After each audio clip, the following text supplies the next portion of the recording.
En este último video, relativo a la teoría, revisaremos algunos últimos elementos relevantes a considerar. Uno de ellos tiene que ver con recordar lo que es una unidad motora. Una unidad motora, habíamos revisado, corresponde a una motoneurona junto a todas las fibras musculares que esta motoneurona inerva. Recordemos que cada célula o fibra muscular va a poseer solo una inervación nerviosa, pero una motoneurona puede inervar a más de una célula muscular. Además, es relevante, y ahora vamos a revisar, que van a existir diversos tipos de fibras musculares, principalmente las fibras de tipo 1 y las fibras de tipo 2. Las fibras de tipo 1 se caracterizan por ser lentas, pero de menor fatigabilidad, mientras que las fibras de tipo 2 son más bien rápidas, van a tener mayor cantidad de fuerza, pero se van a fatigar más rápidamente. Lo vamos a revisar eso en detalle a continuación, pero lo que me interesa dejar claro ahora es que una motoneurona va a inervar solo a fibras musculares del mismo tipo. De hecho, ya hay un consenso generalizado de que en realidad es la inervación que recibe la que modula el desarrollo que va a tener la fibra muscular cuando en las primeras etapas se desarrollan estas uniones neuromusculares. Pero lo que sí o sí tenemos que tener claro es que van a haber fibras musculares de tipo 1 y 2, que vamos a revisar mayormente a continuación, pero si una motoneurona inerva a fibras de tipo 1, entonces la unidad motora va a ser de tipo 1. Si la motoneurona inerva a fibras de tipo 2, entonces la unidad motora se asocia a fibras de tipo 2.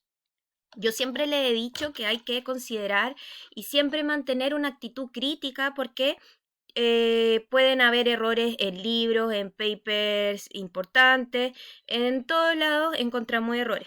Y efectivamente, en el Verney-Levy dice textual en algún punto que el músculo esquelético se puede clasificar como músculo de contracción rápida o músculos de contracción lenta. Esto, si uno lo analiza en el sentido literal de lo que dice, está malo, porque no existen diversos tipos de músculos, sino que las fibras que vamos a encontrar en los músculos van a ser de distintos tipos. En el bíceps, por ejemplo, vamos a encontrar una suma de las fibras, una mezcla de fibras de tipo 1, de fibras de tipo 2B e inclusive hay algunas fibras intermedias. ¿Ya? Eh, y, y entonces en los músculos podemos encontrar unidades motoras que tengan distintos tipos. Pero es necesario conocer las particularidades ya que se deben estas diferencias. Bueno, entonces ya pasamos de lleno a revisar las fibras. Vamos a tener, como decíamos, fibras de tipo 1 que van a ser lentas y vamos a ver por qué se destacan por una coloración roja y estas se activan con menor rapidez que las fibras de tipo 2, responden y el proceso de contracción va a ser más lento y mientras que las fibras de tipo 2 van a ser más rápidas, suelen tener bueno, no suelen ser coloreadas, por eso se dice que son blancas, y van a tener una mayor fuerza, su unidad motora, van a responder más rápidamente, pero sí van a tener una mayor fatigabilidad. Nosotros, bueno, entonces, las fibras rojas, las lentas que conocemos de tipo 1, son las fibras que vamos a utilizar cuando participamos en una bailetón, cuando hacemos trabajo aeróbico, cuando corremos una maratón. Ya, fibras rojas lo asociamos a una maratón. Entonces, estas van a tener una actividad ATPásica, su miocina, mucho menor. Aquí recordemos la importancia de que tienen las moléculas. El cambio de un aminoácido en la secuencia y la estructura, por ejemplo, de la miocina, puede llegar a disminuir su afinidad, por ejemplo, por el ATP y su actividad ATPásica va a ser mucho más lenta. ¿Ya? Entonces van a haber distintas isoformas o isoenzimas de miocina. Por otra parte, dentro de estas fibras, con respecto a la motoneurona, que va a corresponder a su unidad motora, su diámetro celular va a ser mucho más pequeño y eso, como habíamos revisado en el cuarto módulo, va a generar que el potencial de acción se propaga, si bien rápidamente, a una velocidad menor que lo hacen las fibras de tipo 2. Además, su vascularización va a ser abundante y a propósito de que su mecanismo, su perfil metabólico va a ser más bien de tipo oxidativo, por lo tanto va a requerir alta cantidad de riego vascular, ¿no es cierto? Numerosas mitocondrias y por supuesto si se requiere oxígeno, alta cantidad de mioglobina, que va a ser la que les va a dar esta coloración roja. Además, la motoneurona en este caso va a reclutar a una menor cantidad de fibras musculares que en comparación a las de tipo 2 va a reclutar cerca de 100 a 500 fibras musculares una motoneurona. Entonces la unidad motora se compondría de menor cantidad de células. Si nos vamos ya a las fibras de tipo 2, que son estas rápidas que utilizamos para salir corriendo frente a algún peligro, para correr los 100 metros planos, son las fibras de tipo 2.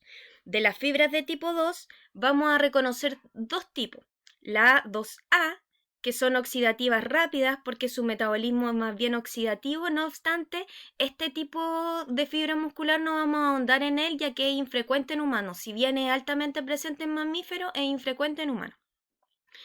Y lo que predomina en las fibras rápidas en humanos es las de tipo 2B, que se caracterizan por ser glucolíticas. Van a tener una isoenzima de miosina que va a tener una actividad ATPásica más fuerte, por lo tanto va a degradar ATP con mayor rapidez. Estas fibras de tipo 2 van a ser inervadas por motoneuronas cuyo diámetro va a ser más grande que con respecto a las motoneuronas de la unidad motora de tipo 1, por lo tanto va a transmitir más rápidamente el impulso nervioso. Entonces aquí ya tenemos dos cambios. Primero, la célula nerviosa o motoneurona va a transmitir el estímulo más rápido, pero además las fibras musculares que van a responder van a estar en mayor cantidad.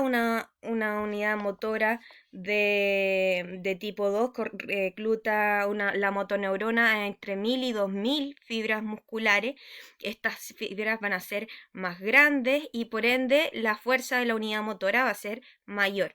Y su perfil metabólico ya no va a ser oxidativo, sino que va a ser más bien glucolítico, la degradación de glucosa, por lo tanto, vamos a tener una menor cantidad de mitocondrias, no va a ser necesaria una alta cantidad de mioglobina o un riego vascular abundante. Por lo tanto, estas no reciben la típica coloración roja, por lo tanto se denominan fibras de tipo, o sea, fibras blancas. Ahora bien, esto es relevante y esto es lo que gatilla en la suma que de acuerdo a la composición que tenga un músculo, nosotros vamos a ver que hay músculos que van a responder más rápidos que otros. Esto cuando se determina se ve viendo el tiempo en el cual un músculo alcanza su máxima contracción. Y eso, lógicamente, como va a ir variando la composición de fibras musculares, va a variar músculo a músculo. Y eso es relevante no solo para estudiar los diversos músculos, sino porque cuando nosotros los queremos trabajar, por ejemplo, nuestra condición física o mejoramientos psicomotores, es relevante que nosotros a raíz de estas células trabajamos. Entonces, por ejemplo, cuando nosotros en las primeras etapas trabajamos lo que tiene que ver con el primer tipo de entrenamiento, que es habilidades de aprendizaje y coordinación. Nosotros tendemos a tender a pensar que mantener, por ejemplo, la postura corporal no es una etapa de trabajo activo y efectivamente los músculos son los que están activamente trabajando para permitir mantenernos la postura corporal. Entonces, bueno, Aquí cuando pequeños aprendemos, por ejemplo, a caminar, ¿cierto? O ya más avanzado en la edad, el aprender a teclear, ¿no es cierto? Todas las habilidades de aprendizaje y coordinación van a venir enfocadas en aumento de en trabajo que va a derivar en un aumento de la frecuencia y así se mejora la precisión de las unidades motoras. Recuerden ustedes que los músculos cuando desarrollan en mayor precisión también tiene que ver con precisamente la distribución de estas unidades motoras. Hay un segundo tipo de entrenamiento que tiene que ver con la resistencia, con trabajar precisamente las fibras mayormente de tipo 1, que decíamos es para correr una maratón. Entonces, por ejemplo, cuando yo practico aeróbica o zumba, etcétera, lo que voy a estar trabajando es un aumento de la capacidad oxidativa de las unidades motoras implicadas y va a haber una leve hipertrofia celular, pero que va a estar limitada. Recuerden ustedes, por ejemplo, cuando las personas flacas quieren generar masa muscular, no se les recomienda trabajar la resistencia, sino que más bien es el último tipo de entrenamiento que tiene que ver con la potencia, ¿no es cierto? Con esfuerzos breves, pero máximos. Por ejemplo, el levantamiento de las pesas. Y ahí lo que se desarrolla es una hipertrofia de la célula muscular, además de la potenciación de la capacidad glucolítica de las unidades motoras que se emplean. Eso como a rasgos generales.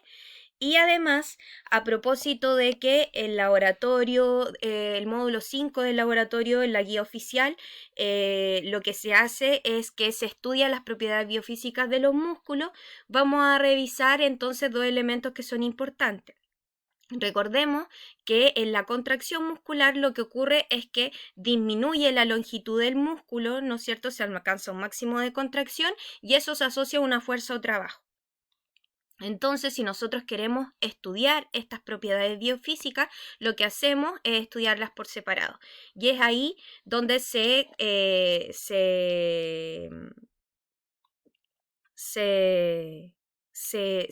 distinguen dos componentes. La contracción isométrica va a ser aquella contracción donde la longitud del músculo se va a mantener constante y se va a medir la fuerza generada por la concentración. Un ejemplo de esto sería, por ejemplo, apretar la contracción del massétero al apretar los dientes. La contracción isotónica, por otra parte, va a ser aquella en la cual la fuerza o el tono muscular se va a mantener constante, pero en cambio lo que se mide es el cambio de la longitud muscular. Eso es lo que se conoce como contracción isotónica y aquí un ejemplo puede ser la contracción que se experimenta en los bíceps para levantar una pesa. Aquí les dejo, bueno, la bibliografía que se empleó. En general, lo que hemos visto ahora son los lineamientos generales sobre los cuales hay consenso ya del mecanismo de la contracción muscular. Son elementos que ya se han estudiado hace décadas, por lo tanto no requieren mayor profundidad.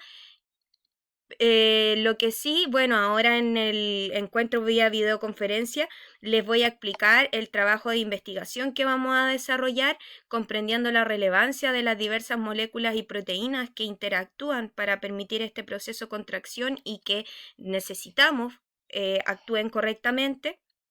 Y esto ya lo veremos en la videoconferencia y donde explicaremos también las dudas.